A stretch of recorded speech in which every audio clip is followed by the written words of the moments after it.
Happy Friday, everybody. I wanted to talk to you about an article that I read the other day, and I couldn't believe it. This article said that 80% of all people who start out 2017 with a dream, so whether they expressed it or not as a resolution, that's a whole conversation we can have right there.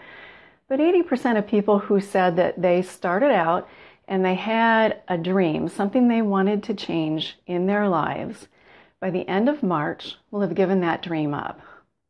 So think about that a minute. 80% of people who have something that would make a difference in their life and make them happier that they've already identified, and they've identified how they want to go about getting it, by the end of March, they've given that dream up.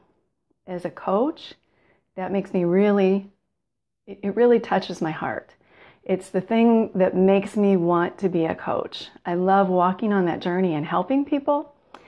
And I'm hoping that you don't fall in that 80%. But if you find yourself, if you think, wow, yeah, that resonates with me, because I started out in January and I was going to do some things and I haven't done them yet, then I want to talk to you a little bit today about how we can help you get out of that and move forward towards what you want to do. I really think that the 80% of people that are losing track of what they want and not that traction actually, and not able to keep moving forward, that it all comes down to belief. Two kinds of belief in my mind. And when I talk to clients, what I'm hearing. The first one is the belief that every action they take either pushes them towards their goal or pushes them further away from their goal. There are no actions that just don't matter, that we get away from. The other one is the belief that we truly can affect any long-term change in our lives. So let's talk a little bit about that, see if that resonates with you and how we can help you move forward. For those of you that might just be joining me or don't know who I am, are picking me up in your feed, hi, my name is Sandy Smith and I'm with Kick It Up Coaching.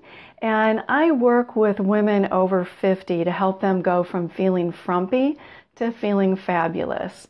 You know, many of us, we're living our lives, we've got a great thing going and we know it.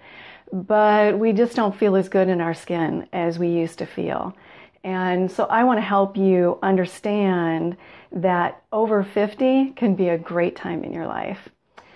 So let's get back to the topic at hand today, which is belief. The idea that every action matters. So, in other words, if I want to go to a movie tonight, that's a small decision, right? I'm going to spend about $9 a ticket and a little bit on snacks. It gets bigger every day. But it's not a big financial decision, right? It's a small decision. And what I decide to do at that movie, whether or not I have popcorn, that kind of thing, might seem like a small decision too. But even those small decisions are going to affect my life. So I don't get to just take a pass on them. When I take those actions, they affect my wallet, they affect how I feel, they affect my body. So let's extrapolate that out, because most people can relate to it when you talk about food. And when you talk about money and you put those two together and you look at them the same way. So in other words, if I go to the movies, that's a small expenditure. It doesn't take a lot of thought on my mind. And it doesn't take a lot of decision-making power. Now, if I want to go to Hawaii next year, that's a different decision. And I have to plan further ahead. But if I go to the movies too many times, then it's going to affect how much discretionary income I have in order to be able to go to Hawaii next year, right? So we all get that. We have to budget. We have to understand how to make that happen. Hey folks, thanks for joining. So same thing with every decision we make in our life. It's either going to push us towards our goal or it's going to push us away from our goal. So what do we want to do? The other thing is understanding and believing that we can affect long-term change in our life. If I have tried to save money or tried to lose weight in the past and it hasn't happened, then I may think I'm just not very good at it, or I just can't do it, or my body won't go there, or I'm over 50, my body won't work that way anymore. That's just what happens. And I'm here to tell you that's not the case. All right. So I like to ask clients, think of those as dry runs. every single time that you tried to do something previously and it seemed to not get you where you wanted to be, you gave up. That gave you information. Why? Why did you give up? What were you trying to do? What would you do differently this time around? That feeds into how you can use that to get to where you want to be. And each time you get a success, that's going to help you take that next step. So the first one's not going to happen though unless we can breed that belief. So how do we do that? I like to think of it as a 4-step process. I'm a big fan of whether you want to call it journaling, tracking, whatever you want to call it. And again, let's go back to the checkbook analogy because for most of us, we get it. We have to keep track of our money some way. Have you ever gotten a credit card bill and you open it up and you think you've been pretty good all month, and then you open that credit card bill and you think, holy Toledo, how did that happen, right? I thought about each purchase. I had a few splurges, but I wasn't crazy. So how did that, and we look through that credit card bill looking for, there's got to be a charge that's not correct, right? And then we get to the end and we realize, no, I really did do that. So if we are writing down or even saving those receipts somewhere and paying attention and looking at those receipts as we go through the month, we can avoid that big shock at the end of the month. Same thing with our lifestyle. If we have a plan to work out 3 times a week and we skip just once a week, suddenly that makes a big dent in our workout budget, right?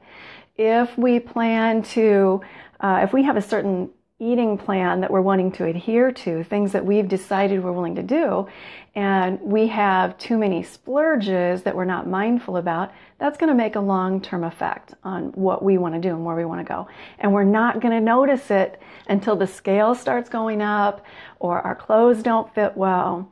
So instead, let's pull back, let's journal, let's find a way to be, I like to use the word mindfulness. A lot of people are using that right now. But it's what level of mindfulness do you need? So in other words, going to the movies, I don't really think about that too much, but I'm aware of when I went out. Same thing with the smaller decisions when it comes to our food choices and our activity choices every day.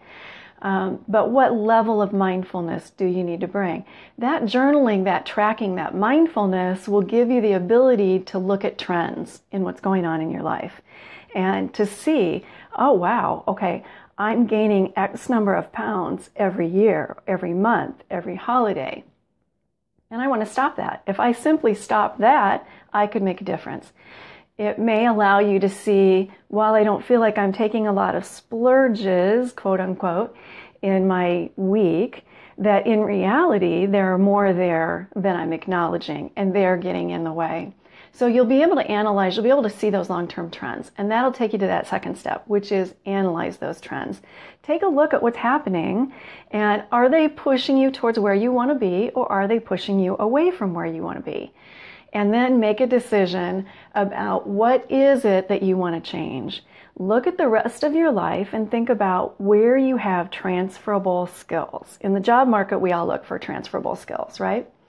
So we're going to do the same thing here in our lifestyle.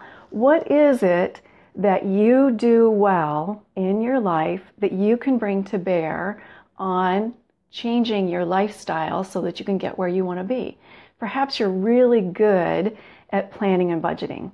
So how can you transfer those skills to your lifestyle planning and budgeting, get you where you want to be? And then the fourth step is, don't forget, acknowledge every single step, no matter how small it is. I talk to clients and they may have 50 pounds they want to lose. So 5 seems like nothing. It seems like a drop in the bucket to them. But 5 is 5. How many of us out there say, if I could just get these 5 pounds off, I'd be good, right? And if you got 5 off, you can get another 5 off. And if you got those 10 off, you can get another 5 off. So acknowledge every single success and then incorporate the skills that got you that success into your further lifestyle. So don't let it be daunting. It's a 4-step process. You can do it. If you'd like more help and you'd like to figure out how to make this work for you, that's what I do, okay? That's what I do as a coach. A lot of people say to me, what is a weight loss coach? Or I know what I should do, but I'm just not doing it. So let's figure out why you're not doing it. Let's help you design a plan that will help you do it. And then let's work together to keep you accountable to that plan and celebrate your successes and get you where you want to go. So this weekend, as you move into your weekend, think about every action matters. Try it out, live as if, and see if every action matters. And if by Monday, instead of looking back at the weekend and saying, oh, wow, that was a crazy weekend, wish I hadn't done that, see if you can look back at Monday and say, that was a fantastic weekend. I really feel good this week, and I'm glad to start my week out this way. Thanks, everybody, for tuning in. I look forward to talking to you soon. Take care. Bye-bye.